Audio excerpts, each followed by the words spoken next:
하나님의 교회를 보관하였기 때문에 주님께서 오베데돔의 집과 그에게 딸린 모든 것에 복을 내려주셨다는 소식을 다윗 왕에게 전하였다. 그리하여 다윗은 기쁜 마음으로 가서 하나님의 궤를 오베데돔의 집에서 다윗 성으로 가지고 올라왔다. 궤를 옮길 때 그는 큰 축제를 벌였다. 다윗은 주님의 궤를 맨 사람들이 6걸음을 옮겼을 때 행렬을 멈추게 하고 소와 살찐 양을 제물로 잡아서 바쳤다. 그리고 다윗은 모시로 만든 에봇만을 걸치고 주님 앞에서 온 힘을 다하여 힘차게 춤을 추었다.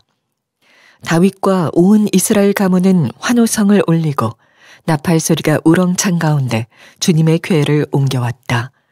주님의 궤가 다윗 성으로 들어올 때 사울의 딸 미갈이 창밖을 내다보다가 다윗 왕이 주님 앞에서 뛰면서 춤을 추는 것을 보고 마음속으로 그를 업신여겼다. 그들이 주님의 궤를 들어다가 다윗이 궤를 두려고 쳐놓은 장막안 제자리에 옮겨 놓았을 때 다윗이 주님 앞에 번제와 화목제를 드렸다. 다윗은 번제와 화목제를 드리고 나서 만군의 주님의 이름으로 백성에게 복을 빌어주고 그곳에 모인 온 이스라엘 백성에게 남녀를 가리지 않고 각 사람에게 빵 한 덩이와 고기 한 점과 건포도 과자 한 개씩을 나누어 주었다. 그런 다음에 온 백성이 각각 자기들의 집으로 돌아갔다. 다윗이 자기의 집안 식구들에게 복을 빌어주려고 궁전으로 돌아가니 사울의 딸 미갈이 다윗을 맞으러 나와서 이렇게 말하였다. 오늘 이스라엘의 임금님이 건달패들이 맨살을 드러내고 춤을 추듯이 신하들의 아내가 보는 앞에서 몸을 드러내며 춤을 추셨으니 임금님의 채통이 어떻게 되었겠습니까? 다윗이 미갈에게 대답하였다. 그렇소. 내가 주님 앞에서 그렇게 춤을 추었소. 주님께서는 그대의 아버지와 그의 온 집안이 있는데도 그들을 마다하시고 나를 뽑으셔서 주님의 백성 이스라엘을 다스리도록 통치자로 세워주셨소. 그러니 나는 주님을 찬양할 수밖에 없소. 나는 언제나 주님 앞에서 기뻐하며 뛸 것이요. 내가 스스로를 보아도 천한 사람처럼 보이지만 주님을 찬양하는 일 때문이라면 이보다 더 낮아지고 싶소. 그래도 그대가 말한 그 여자들은 나를 더욱더 존경할 것이요. 이런 일 때문에 사울의 딸 미갈은 죽는 날까지 자식을 낳지 못하였다.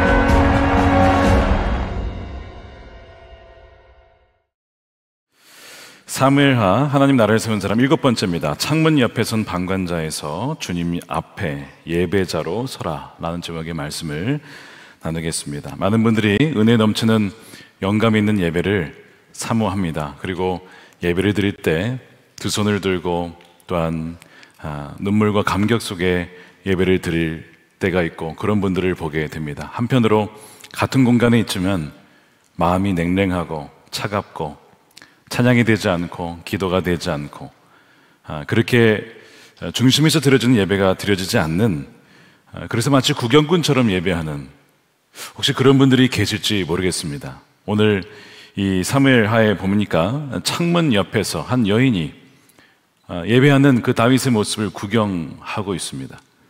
안타깝게도 다윗은 정말 그 임재 가운데 기뻐하며 춤추며 예배하고 있는데 이 미갈이라고 하는 이 사울의 딸, 거기에 참여하지 못하고 마치 그 예배하고는 아무런 상관없는 것 마냥, 심지어는 부정적인 비평을 하고 있는 그런 대비를 보여주죠.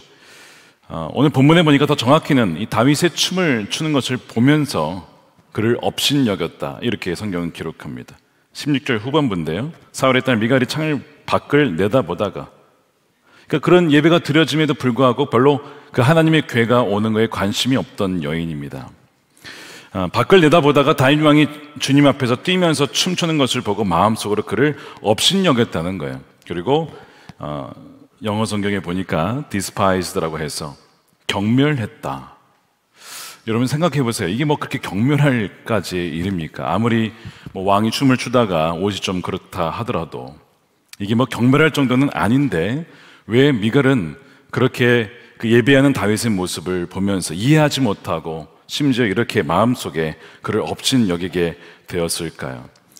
이 두 명의 모습이 대조가 되죠. 춤추며 예배하는 다윗과 그 모습을 전혀 이해하지 못한 채 방관자의 입장에 서 있는 미갈의 모습 말입니다. 이 모습을 한번 잘 염두하시면서 우리의 예배의 모습과 한번 태도를 보았으면 좋겠습니다. 우리는 과연 춤추는 예배자 다윗에 가깝습니까? 아니면 이런 미갈의 모습에 가깝습니까? 저는 이 말씀을 오늘 묵상하면서 무엇이 이 둘의 이런 차이를 만들었을까에 좀 고민을 하며 묵상을 하게 되었고, 그 본문에서, 오늘 본문에서 또 성경에서 그 원인을 찾게 되었습니다. 그리고 우리 모두에게 주님은 참된 예배자로 나오기를 원하신다는 것을 알게 됐어요.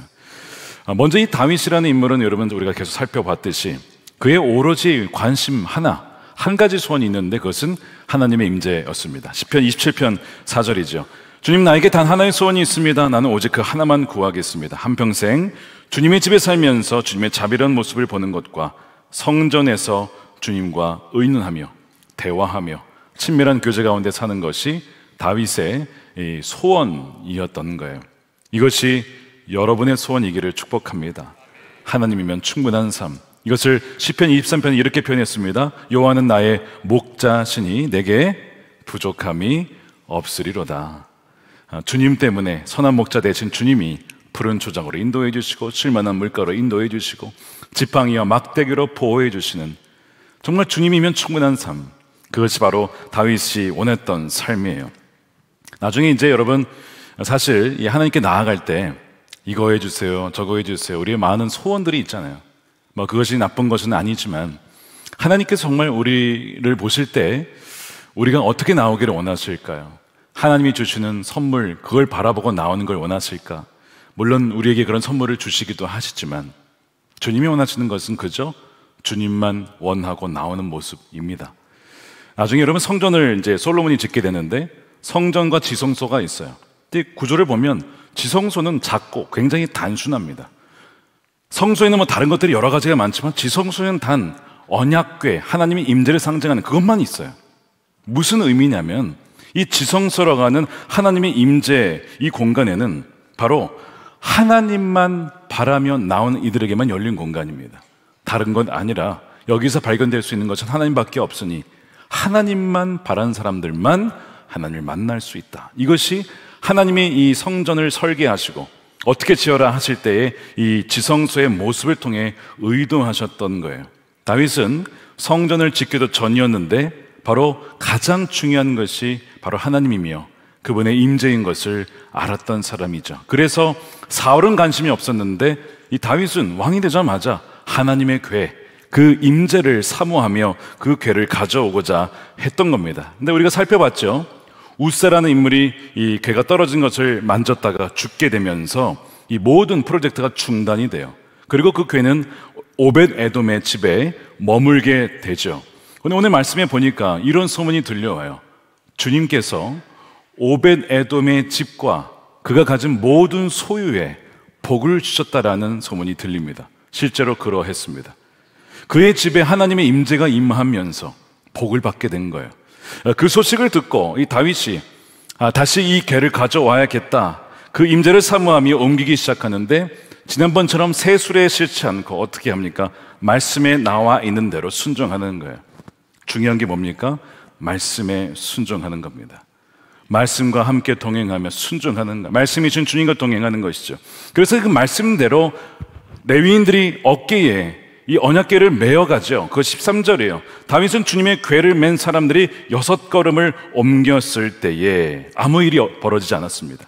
그리고 거기에서 멈춘 다음에 소와 살찐 양을 제물로 바쳐요. 6걸음마다 바친 게 아니고 6걸음을 떼었을 때라고 분명히 번역을 하고 있어요. 그때에 하나님 감사합니다. 지금까지 아무도 죽지 않게 해주셔서 감사합니다. 끝까지 우리를 인도해 주시고 앞으로도 그렇게 하실 줄로 믿습니다 라고 하면서 역대상 15장에도 이렇게 얘기합니다. 하나님께서 언약궤를 운반하는 사람들을 도우셨으므로 숫송아지 7마리와 순양 7마리를 제물로 잡아서 바쳤다라고 되어 있어요. 그러면서 이제 정말 기뻐하며 찬양하며 춤추며 나팔 소리가 울려 퍼지며 기쁨의 축제가 오늘 우리가 보았던 프로모 영상처럼 바로 그 장면이 벌어지게 된 겁니다. 자, 너무나 사실은 기뻐할 만한 이 일인데 안타깝게도 여기에 참여하지 않고 있는 인물이 누구라고요?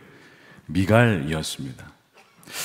저는 이제 목회를 하다 보니까 그런 마음이 드는 거예요. 이렇게 참여하는 분들이 많아도 참여하지 못하는 분들에 대한 마음이 쓰이는 거예요. 그러니까 오늘 본문을 읽어도 다윗이 찬양하는 것도 너무 귀한데 왜 미갈은 여기에 참여하지 못했을까? 왜 미갈은 그냥 이 궁전에서 머물러 창 밖을 내다보며 구경꾼처럼 이걸 봤을까? 함께 참여했으면 얼마나 좋았을까? 무엇을 알고 그녀로 하여금 여기에 참여하지 못하고 마음을 닫게 만들었을까? 저는 그것이 이 담임자로서 그런 마음이 좀 느껴져서 그것을 좀 묵상을 하게 되었습니다. 묵상을 하다 보니 본문에 좀 여러 가지 단서가 나왔는데 뭐냐면 그 중에 하나가 이상하게 이 미갈을 다윗의 아내라고 부르질 않습니다. 뭐라고 표현하죠? 사울의 딸.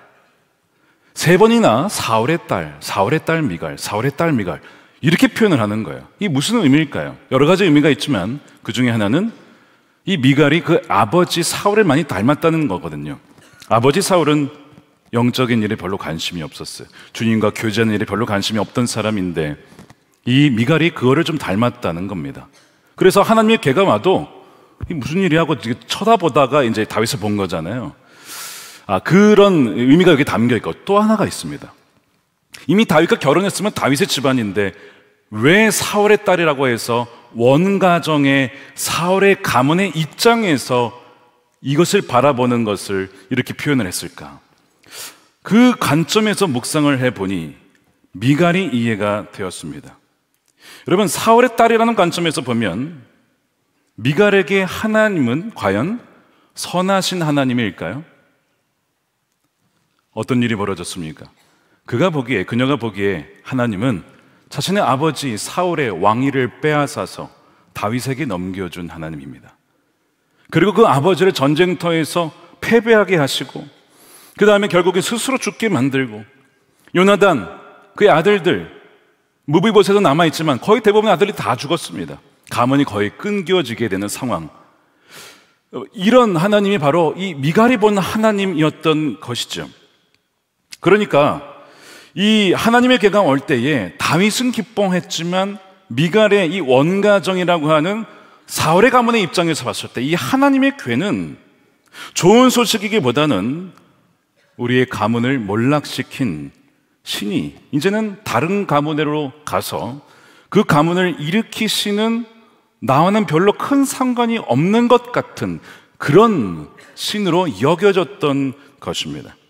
그러니까 누군가에게는 기쁜 소식이 누군가에게는 나쁜 소식으로 들려지는 거죠. 어떻게 이런 일이 있을 수 있을까? 한번 여러분 생각해 보세요. 여러분 주위에 여러분의 아시는 분이 건강이 좋지 않았는데 나았어요. 우리가 축하해 주잖아요. 너무 잘 됐다. 그런데 나는 우리 가정에 어떤 누군가는 낫지 않는 거예요. 그러면 우리가 기도를 하지만 어떤 마음이 들어요? 왜 저 사람은 낫게 해주는데 우리의 가정은 그렇지 않을까? 라고 하는 그 마음이 여러분 들 수 있어요. 마귀가 주는 마음이긴 하지만 이 미갈의 입장에서는 그렇게 느껴질 수 있는 것이 바로 이 사울의 딸이라는 의미이죠. 여러분, 예배라는 것은 반응이에요. 뭐냐면 하나님과 그분이 행하신 일에 대해서 감사함으로 반응하는 것이 예배거든요. 하나님이 나에게 좋은 일, 기쁜 소식 이미 행하셨다라고 하는 것을 믿는다면 그 반응으로 찬양하는 것입니다. 그 반응으로 감사하는 건데 그 감사와 찬양과 기쁨이 나오지 않는 이유는 기쁜 소식이 믿어지지 않는 거죠. 하나님의 좋은 분이라고 믿어지지 않을 때는 여러분 예배할 수가 없는 겁니다. 어제 한번 기도회가 있었어요. 참여하신 분 마음으로 한번 손을 들어보시기 바랍니다. 다 교회를 위해서 기도해 주시리라 생각합니다. 기도 책자를 가지고 기도하는데 선목 상담실이 있어요. 저희 교회 상담실에 기도 제목이 거기에 써 있었습니다. 이렇게 되어 있었어요. 내담자들이 상담을 통해 주님에 대한 오해가 해소되고, 뭐가 있다고요? 주님에 대한 오해가 있답니다. 다시 선하신 주님을 신뢰하는 믿음으로 일어나게 하소서. 선하신 주님, 그러니까 이 기도 제목이라는 것은 거꾸로 말하면 하나님이 선하지 않은 하나님처럼 누군가에게는 느껴진다는 거예요. 기도가 되지 않고 하나님을 찬양하기보다 뭔가 의구심이 들고, 왜 저 사람에겐 좋은 하나님과처럼 보이는데 나에게는 왜 그렇지 않지? 라고 여겨지는 그런 창옆에 방관자로 있던 미갈과 같은 분들이 계실 수 있다는 거예요. 여러분, 예배는 말씀드린 것처럼 주께서 행하신 일에 대한 반응인데, 다윗이 예배했던 이유도 바로 그겁니다. 다윗의 입장에서는 하나님 너무 좋으신 분이고 하나님 나에게 위대한 일을 행하신 거예요. 그래서 기쁨에 그가 찬양하는 겁니다. 어찌나 기뻐했던지 14절에 보니까 다윗은 못으로 만든 에봇만을 걸치고 춤을 췄다는 거예요. 온 힘을 다해서. 여러분, 예배할 때는 남는 힘, 그냥 이렇게 몇 가지 힘이 남을 때 하는 게 아니라 온 힘을 다해서 하나님을 찬양하는 것인데, 이 다윗이 입고 있던 옷이 뭐였습니까? 못으로 만든 에봇, 배로 만든 에봇인데 제사장이 원래 입는 옷이에요. 레위인들이 입는 옷입니다. 근데 이 의미는 뭐냐면, 나는 하나님 앞에 왕이 아닙니다. 내가 권위를 내세울 것이 아니라 하나님 앞에 하나님을 섬기는 종입니다. 하나님을 예배하는 예배자입니다. 모든 것을 낮추고 하나님을 기뻐하며 예배할 뿐입니다. 이것이 이 레위인들이 입었을 못으로 만든 에봇의 의미입니다. 그것을 입고 하나님을 찬양했던 것이죠. 내가 하나님 앞에 무슨 왕이냐, 하나님 제가 왕인데요, 이게 아니라 저는 하나님 앞에 종이라는 거예요. 제가 주님께 기도할 때 어떻게 기도할까요? 주님, 제가 목사인데요 이러면서 그러겠습니까? 주의 아들, 주의 자녀로, 그냥 주의 자녀로 그냥 나가는 거지, 제가 목사인데 이렇게 나가지는 않잖아요. 지금 다윗도 마찬가지예요. 내가 왕인데 이게 아니라 주님 앞에 저는 종입니다, 주의 자녀입니다. 그 모습으로 나아가는 것이죠. 그러면서 나중에 이제 이 예배를 드리고 나서 그 기쁨 가운데 사람들을 축복하고 백성들을 축복하고 자신의 이제 가족들도 이제 축복해 주려고 이제 궁전으로 들어옵니다. 근데 이제 미갈이 마중을 나왔어요. 그 기쁜 날 이제 미갈이 나왔는데 뭐라고 하는 거냐면, 채통을 지켜야지 왕이 이게 뭐냐고 그러면서 막 이제 미갈이 뭐라 그러는 거예요. 뭔가 영적으로 부부가 안 맞는 거예요. 남편은 주님을 바라보며 기뻐하는데 아내는 주님과의 관계가 거의 없습니다. 이 영적으로 안 맞으니까 부부가 틀어지는 것이죠. 갈라지게 되는 것입니다. 그래서 이 다윗이 미갈에게 내가 왜 그렇게 춤추며 기뻐했는지를 설명을 하죠. 그것이 21절입니다. 다윗이 미갈에게 대답하였다. 그렇소, 내가 주님 앞에서 그렇게 춤췄어. 어디서 췄다는 거예요? 주님 앞에서. 미갈에게 이게 보이지 않아요. 주님이 보이지 않아요. 그저 그냥 사람들 앞에서 왕이 채통을 지키지 못하고 그렇게 가볍게 춤추는 그 모습만 보이는 겁니다. 그런데 다윗은 내가 주님 앞에서 춤췄다. 오늘 본문을 가만히 읽어보시면 반복되는 표현이 있어요. 주님 앞에서. 다윗은 늘 주님을 의식하고 주목했던 사람이죠. 나는 주님 앞에서 그렇게 춤춘 것이요. 왜 그런가? 주님께서는 그들의 아버지와 그의 온 집안이 있는데도 불구하고 그들을 마다하시고 나를 뽑으셔서, 나를 선택하셔서 주님의 백성 이스라엘을 다스리도록 통치자로 나귀들로 세워주셨소. 그러니 나는 주님을 찬양할 수밖에 없는 것이요, 나는 언제나 항상 주님 앞에서 기뻐하며 될 것이요. 항상 기뻐하라, 쉬지 말고 기도하라, 범사에 감사하라. 다윗이 그렇게 하겠다는 거예요. 이거 하라고 한다고 이게 되겠습니까? 그런데 주님이 나를 택하신 것이 얼마나 감사한지, 나는 그냥 이걸 찬양할 수밖에 없다는 거예요. 무엇을 하든지. 그러니까 이번 예배라는 것은 응답이니까 기쁜 소식, 나에게 행하신 이들이 믿어진다면 그에 대한 반응으로 감사가 나오는 거예요. 여러분들에게 최근에 누가 잘해주신 분이 있습니까? 건져주신 분이 있습니까? 위기에서 너무나 감사합니다. 너무 감사합니다. 그렇지 않겠냐고. 근데 마치 하나님께서 정말 이 다윗을 건져주셨잖아요. 여러분, 다윗은요 베들레헴 출신이에요. 그냥 이 시골, 지금도 가보면 베들레헴이 완전 시골입니다. 거기에 목동으로서 그냥 평생 양만치다가 죽을 그런 사람이 바로 이 다윗이었습니다. 부모님도 다윗을 인정하지 않았어요. 시편 27편 읽어보시면 부모는 나를 버렸을 때 이런 식으로 고백하는데, 그래서 이 사무엘이 왔을 때 형들은 다 불렀는데 다윗은 안 불렀잖아요. 집에서도 인정받지 못한 아들. 그렇지만 하나님께서는 뭐라고 했냐면, 그 들판에서 양을 치며 하나님을 주목했던, 시선을 맞췄던 다윗을 보며 내가 한 왕을 보았느니라 했잖아요. 사무엘상 16장에 주님과의 시선이 마주친 거예요. 내 한 왕을 봤어. 다윗을 택하셔서 이스라엘의 목자로 삼아주신 그 은혜가 너무 크기에 다윗은 춤을 추는 것입니다. 시편 78편 70절입니다. 주님의 종 다윗을 선택하시되 양의 우리에서 일하는 그를 뽑으셨다. 암령을 돌보는 그를 데려다가 주님의 백성 야곱과 주님의 유산 이스라엘의 목자가 되게 하셨다. 이것이 너무 감사한 것이죠. 이것이 다윗에게 기쁜 소식이요, 하나님은 너무나 선하신 좋으신 분이십니다.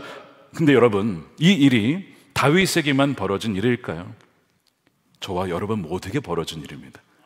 우리를 창세 전에 택하셨다라고 성경은 말씀하세요. 에베소 1장 4절 보십시오. 하나님은 세상 창조 전에 그리스도 안에서 우리를 택하시고 사랑해 주셨다는 거예요.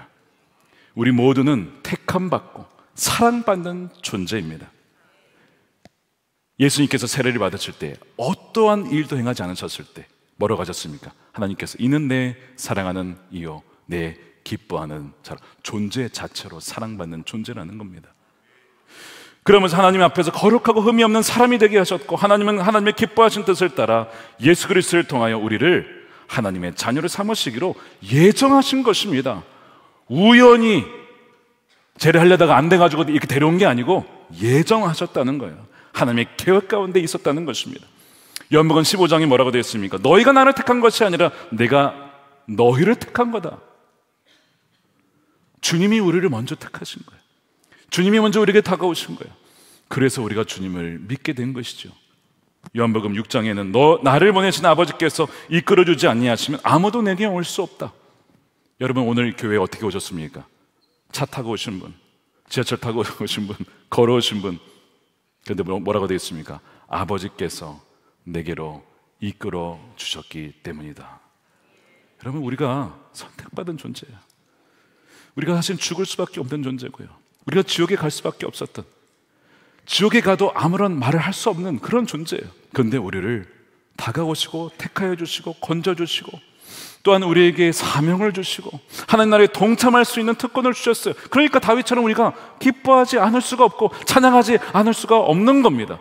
저는 이 말씀을 묵상하면서 정말 그 은혜가 저에게도 일어난 일이, 저를 건져주시고 구원해 주실 뿐만 아니라 또한 자녀 삼아주시고 사역자로 삼아주시고 귀한 직분을 맡겨주신 하나님, 제가 무엇인가인데 저 같은 것이 뭐라고 저를 택하여 주시고 사와서 주십니까?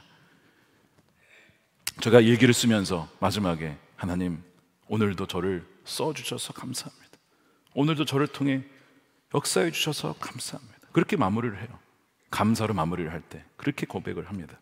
이 다윗이 그런 고백을 한 것이죠. 그러니까 다윗이 이제 17절에 화목제와 이 번제를 드리거든요.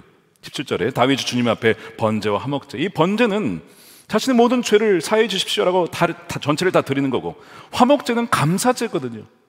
내가 이런 죄인이고 연약한 죄인이고 불순종한 죄인인데 나를 용서해 주시고 하나님과 화목케 하여 주셔서 나를 붙잡아 주시니 하나님 감사합니다. 그거를 지금 다윗 혼자만이 지금 드리는 것이 아니라 온 이스라엘 백성이 주님께 나올 수 있도록 그렇게 영적 리더십을 발휘하고 있는 거예요. 이것이 하나님께서 다윗에게 원하셨던 거거든요. 온 백성들이 왕이신 하나님을 주목하고 하나님께 나아가 회개하며 또한 감사하며 기뻐할 수 있도록 하나님이 다윗을 세우신 거예요. 다윗 자신에게 주목하게 하는 것이 아니라 다윗을 통하여 하나님을 주목할 수 있도록 다윗을 나귀도로 세우신 것인데, 이것이 저와 여러분에게 주신 동일한 사명입니다. 저와 여러분은 하나님의 형상으로 지음 받았잖아요, 우리가. 그래서 우리를 볼 때에 살아계신 하나님을 알도록, 우리를 볼 때에 우리로 말미암아 주님을 알게 하도록 주님은 우리를 그렇게 세워주신 것입니다. 다윗이 아삽을 시켜서 주님께 감사를 드리게 하는데 그것이 시편 105편이에요. 우리 함께 읽어보겠습니다. 시작. 너희는 주님께 감사하면서 그의 이름을 불러라. 그가 하신 일을 만민에게 알려라. 그에게 노래하면서 그를 찬양하면서 그가 이루신 놀라운 일들을 전하여라. 그의 거룩하신 이름을 찬양하여라. 주님을 찾는 이들은 기뻐하여라. 이사야 43장 21절. 내가 내 백성을 지으나니 이는 예 백성으로 하여금 찬송을 하게 하려 함이라. 우리는 찬송을 하도록 지음받은 존재입니다. 찬양하도록 지음받은 존재예요. 하나님이 그럴 때 가장 기뻐하신다는 겁니다. 그래서 다윗이 아삽을 통하여 온 백성이 하나님의 행하신 일들을 기억하고 찬양하게 만드는 거예요. 이 감사와 기쁨이 우리의 예배가 되기를 원합니다. 우리 예배 또한 우리의 삶 속에 나타나게 되기를 축복합니다. 그러나 안타깝게도 이 미갈은 여기에 참여하지 못했습니다. 기쁜 소식이 아니라 자기는 나쁜 소식으로 들렸던 것 같습니다. 다윗처럼 춤출 수가 없었습니다. 감사할 수 없었습니다. 그냥 왕의 채통을 지키지 않는 다윗의 모습이 참 부끄러웠습니다.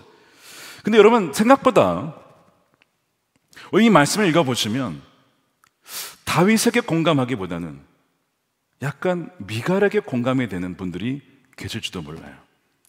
필립 얀시라는 작가가 이런 책을 썼는데, 하나님 당신께 실망했습니다, 이런 책을 썼어요. 뭐 이런 책을 써요. 근데 그렇죠? 저는 하나님께 감사했습니다, 뭐 이런 게 아니라 실망했습니다. 근데 우리가 신앙생활 하다 보면 실망할 때가 있습니다. 그의 솔직한 의문을 여기에 다뤘어요. 그 시작은 이거였습니다. 그의 신앙 여정의 초기에 어린 시절에 소아마비를 앓던 아버지가 계셨는데 성도님들이 열심히 기도했답니다. 어떤 일이 벌어졌을까요? 돌아가신 거예요, 아버님이. 그 어린 시절에 이 아버지가 돌아가신 이 충격적인 사건은 하나님께 처음으로 실망한 순간이었습니다. 그러면서 기독교에서 또한 교회에서 계속 맹목적으로 무조건 믿어라 이것이 그는 오히려 더 의문을 키우게 된 거예요. 그러면서 그가 세 가지 의문을 품게 돼요. 하나님은 정말 공평하신가? 두 번째, 하나님은 왜 침묵하시는가? 세 번째, 하나님은 왜 숨어 계시는가? 이 세 가지 질문이 각각 하나가 다 만만치 않습니다. 이 세 가지 의문을 품고 있는 한 정말 그 마음의 중심에서 예배, 즉 하나님이 행하신 일에 대한 반응을 드리기가 여러분 쉽지 않아요. 겉으로는 할 수 있지만 마음의 진짜 중심에는 의구심이 있거든요. 이 필립 얀시가 그 마음이 있었던 거예요. 그리고 미갈에게도 그런 마음이 있었던 것이죠. 아버지를 데려가신 하나님, 선하시고 공평하신 분인가? 사울을 패하시고 죽이시고 다윗을 세우신 하나님은 공평하신가? 라는 질문 말입니다. 필립 얀시가 이 책에서 이런 얘기를 하면 하나님은 불공평하시다. 근데 이 불공평의 의미는 이런 거였어요. 우리는 하나님을 위해 아무것도 한 것이 없는데 하나님은 아무런 조건이 없이 독생자를 우리에게 다 내어주시기까지 사랑하시기 때문에 그분은 불공평하시다. 뭐 이렇게 불공평이라고 하는 관점을 다르게 봐야 된다는 거예요. 뇌성마비 장애인이시죠. 송명희 시인이 나라고 하는 시를 지으면서 노래도 이제 붙여졌죠. 거기에서 이렇게 고백해요. 나 가진 재물 없으나, 나 남이 가진 지식 없으나, 나 남이 가진 건강 없으나, 그런데 하나님이 내게 남이 없는 것을 주셨다는 거예요. 그게 뭔가? 난 남이 보지 못한 걸 봤고, 남이 듣지 못한 음성을 들었고, 남이 깨닫지 못한 것을 깨달았고, 남이 받지 못한 사랑을 내가 받았습니다. 지식과 재물과 건강으로 보면 불공평한 하나님 같은데 감사하게 하나님은 그들이 갖지 못한 것은 내게 주셨네. 그래서 그가 어떻게 고백하냐면, 그녀가 공평하신 하나님이 나 남이 가진 건 나 없지만 남이 없는 것을 갖게 하셨네. 이 공평함이라는 것을 단지 물질적으로나 신체적인 건강으로만 볼 것이 아니라 더 깊고 더 넓은 차원에서 봐야 된다는 것을 얘기하고 있어요. 자, 이런 관점에서 보면 미갈에게 과연 하나님은 불공평하시고 선하지 않은 하나님이실까요? 미갈은 뭐 그렇게 느꼈는지 모르겠습니다. 그러니까 그 하나님에 대한 어떤 서운함과 뭐 이런 것들이 다윗에게 그냥 이렇게 확 쏟아져 나온 것이죠. 근데 여러분, 미갈은요 굉장히 많이 은혜를 받은 사람입니다. 몇 가지만 제가 말씀을 드려볼게요. 먼저 미갈의 아버지 사울도 이름 없는 그냥 사람이었습니다. 그런데 하나님이 택하셔가지고 초대 이스라엘의 왕으로 삼아주셨어요. 이거 엄청난 은혜죠. 그래서 이 미갈도 공주가 될 수 있었고 다른 사람이 받지 못한 특권과 보호를 받을 수 있었던 겁니다. 이것만 해도 엄청난 은혜예요, 사실. 근데 더 나아가서 다윗이 미갈을 자랑했어요. 그래서 다윗의 아내가 됐습니다. 여러분, 이보다 더한 또 어떤 은혜가 있습니까? 사실은 미갈은 마태복음 족보, 즉 예수님의 그 족보에 나올 수 있었던 여인이, 그렇게 선택받은 여인이에요. 엄청난 은혜이죠. 도중에 사울이 이제 막 이 다윗을 미우니까 둘을 갈라놓습니다. 미갈을 뺏어다가 다른 남자에게 줘버려요. 이런 일이 있었어요, 중간에. 그렇지만 다윗은요, 헤브론에서 있을 때 미갈을 돌려달라고, 미갈을 데려오라고 다시 그 미갈을 찾아옵니다. 이 다윗이 굉장한 사랑꾼이었던 거죠. 사무엘하 3장 13절 보세요. 이 아브넬과 협상할 때 장면입니다. 저서 내가 장군과 언약을 맺겠는데 근데 조건이 하나 있다는 거예요. 그 조건이 뭐였을까요? 미갈을 달라는 거예요. 만나러 올 때 사울의 딸 미갈을 데리고 오시오. 그렇지 않으면 내 얼굴을 볼 생각하지 마시오. 야, 이 다윗이 사랑꾼이라 이 미갈 돌려달라 이거예요, 나한테. 이렇게 사랑받은 사람이 누구라고요? 미갈입니다. 그 다윗의 아내 미갈이라고요. 그런데 여러분, 이런 많은 은혜를 받았음에도 불구하고 하나님이 내게 주신 은혜는 보이지 않고 내게 주시지 않은 것이거나 혹은 빼앗아 간 것만 보이니까 하나님이 어떻게 느껴지는 거예요? 선하지 않은 하나님처럼 보이는 거예요. 여러분, 혹시 미갈 같은 분 계십니까? 남은 있는데 내게 없는 것만 혹시 보고 계시지 않으세요? 왜 나에겐 이걸 안 주시지? 그럼 그게 아니에요. 남이 없는 것을 내게 주신 게 있어요. 주님은 그걸 보라는 거예요. 난 너에게 남에게 주지 않은 그 특별한 무엇인가를 줬어. 이미 줬어. 너가 알지 못할 뿐이야. 사도 바울이 언제 한번 그랬죠. 저에게 육신의 가시가 있는데 이것만 좀 해결되면 정말 성교하기가 너무 좋을 것 같습니다. 하나님 저를 좀 고쳐주세요. 한 번, 두 번, 세 번. 그 사도 바울이 기도를 했는데 자기 병을 고치지를 못해요. 주님이 뭐라고 하시죠? 너의 은혜가 이미 족하다. 너가 약할 때에 너가 강한 것이기 때문에 내가 고쳐주지 않은 거야. 그러니까 우리가 볼 때는 서운한 것 같아. 서운하잖아요. 병을 왜 안 고쳐줄까? 다른 사람 다 고치는데 왜 내 병은 안 고쳐줄까? 근데 그 연약함 때문에 주님을 의지하게 되는 거, 이게 얼마나 은혜인가. 그걸 모르다가 깨닫게 된 거예요. 마찬가지입니다. 미갈에게 주어진 은혜가 너무 많았어요. 근데 미갈은 그것을 알지 못하는 거예요. 아니, 이제 오늘 마지막 절에 이렇게 돼 있어요. 이런 일 때문에 사울의 딸 미갈이 죽는 날까지 자식 낳지 못했대요. 아니, 다윗에게 뭐 이런 한마디 했다고 하나님이 그런 분이십니까? 이게 보여주는 것은 무엇이냐면 미갈과 하나님과의 관계가 틀어져 있었다는 거예요. 이렇게 끝나게 되지만 사실 여러분, 우리는 이제 복음을 들은 자들이잖아요. 그리스도 예수 안에서 모든 저주는 끊어졌잖아요. 그리스도 예수 안에서 미갈과 같은 자들도 이제는 회복되어지고 돌아올 수 있고 하나님의 충만한 은혜를 누릴 수 있게 된 것입니다. 오늘 여러분들 가운데 그런 마음이 닫혀있는 분들이 있다면 마음 문을 여시고 다윗과 같이 주님 앞에서 하나님께 예배하는 여러분들의 시기를 축복합니다. 사실 우리에게 은혜가 많음에도 불구하고 너무나 많은 이들이 깨닫지 못한 것 때문에 전 참 마음이 아픕니다. 지난 금성에도 어떤 분이 찾아오셔서 울면서 찾아오는데 자기를 어떻게 묘사를 하냐면, 목사님이 저는 하나님께 진노의 자녀입니다. 진노의 자녀래요, 자기가. 죄를 많이 졌던 것 같아요, 본인 보기에. 그러면서 세상에서 혐오의 대상이랍니다. 자기를 그렇게 묘사를 하고 막 괴로워하는 거예요. 제가, 그거 누가 지어준 겁니까? 그 마귀가 지어준 겁니다. 주님이 그렇게 말씀하시겠습니까? 정말 진노의 자녀라면 왜 눈물을 흘리며 지금 기도의 자리로 나왔습니까? 주님의 자녀니까, 택하신 자녀니까 나온 거 아닙니까? 아버지께서 이끌어 주시니까 나온 거 아닙니까? 제가 말씀으로 다시 수정을 해줬어요. 그리고 기도해 드렸어요. 그 안에 성령이 계시고 역사하시는 것들을 보면서도 느끼질 못하고 나는 진노의 자녀야, 나는 혐오의 대상이야, 그럼 마귀가 그렇게 우리 성도들을 파괴하고 무너뜨리고 있다는 거예요. 지난주 수요일 날 탁동건 목사님 말씀이 참 은혜를 받았어요. 수요 예배 때 간증을 해 주셨는데, 탁 목사님이 이제 목회자의 자녀로 자라셨어요. 그 아버님이 이제 20대 중반에 신학교를 가서 20대 후반에 개척을 해서 15년을 쭉 성실하게 목회를 하셨습니다. 뭐 교회가 그렇게 큰 교회는 아니었지만 신실하게 목회를 하셨어요. 40대 초반이 되셔서 어느 날 수요 예배를 인도하러 준비하러 가셨는데 급성 심근경색이 왔어요. 빨리 이거 심폐소생하고 하면은 살 수 있는데 돌아가셨어요.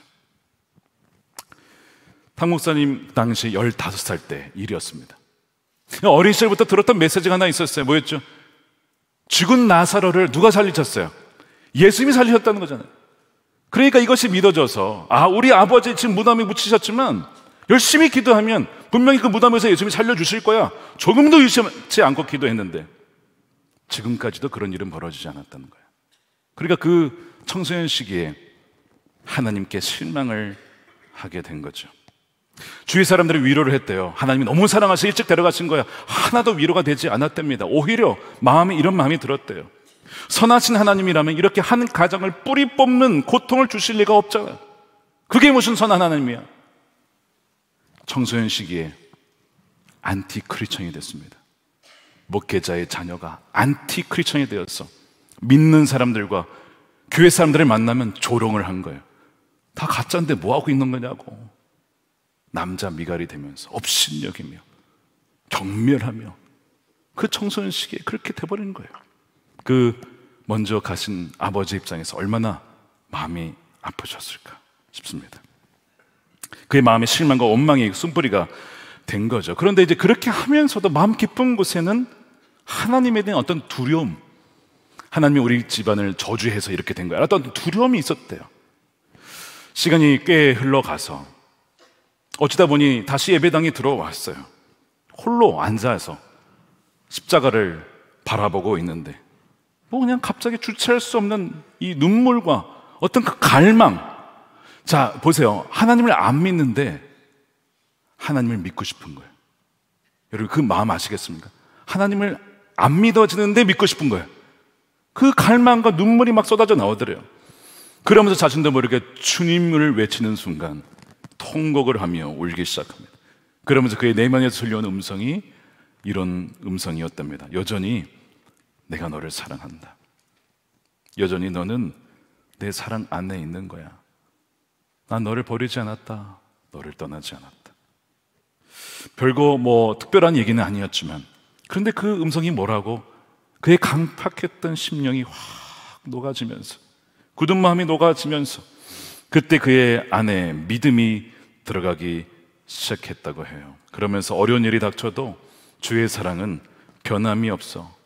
아버지의 죽음마저도 하나님의 은혜 가운데 있었음을 비로소 나중에 깨닫고 재해석이 되더랍니다. 저는 이제 예배를 드리면서 탁 목사님을 보면서 참 감사했어요. 목회자의 아들인데 안티크리스천이 되었다가 그 어려운 일을 겪었지만 그러나 다시 그 아버지를 이어서 목회자가 된 것 그 자체가, 그의 삶 자체가, 그의 존재 자체가 엄청난 메시지인 거예요. 그래서 너무 감사했고 탁 목사님이 다시 보이기 시작했습니다. 물론 귀한 목사님이지만 목사님 존재 자체로 엄청난 메시지다. 사랑하는 여러분, 오늘 이 자리에 계신 분들 중에 정말 다윗처럼 온 힘을 다해 기뻐하며 찬양하며 예배하는 여러분들이 있으리라 생각합니다. 여러분은 앞으로도 계속해서 온 마음을 다해 주님을 찬양하는 주님 앞에 예배자가 되시기를 축복합니다.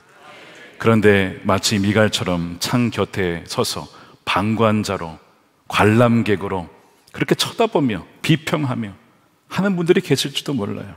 그런데 다윗이 미갈을 찾아오고 계속 미갈을 가까이 오게 했던 것처럼 주님은 지금도 그런 여러분들을 창 곁이 아니라 이제는 내 앞으로 와라, 주님 앞으로 와라고 주님은 우리에게 말씀하시고 우리를 손을 붙잡아 주시고 우리를 위해서 지금도 중보하시고 우리에게 하나님의 사람들을 보내주셔서 기도하게 하시고 예배의 자리로, 속회의 자리로, 그 자리로 우리를 계속 이끌어 주시는 거예요. 그래서 우리를 하여금 더 이상 방관자로 살지 말아라, 더 이상 관람객으로 살지 말아라, 이제는 내 앞에서 기뻐하며 춤을 추며 나와 함께 살아가자라고 주님은 오늘 우리를 초청해 주신 줄로 믿습니다.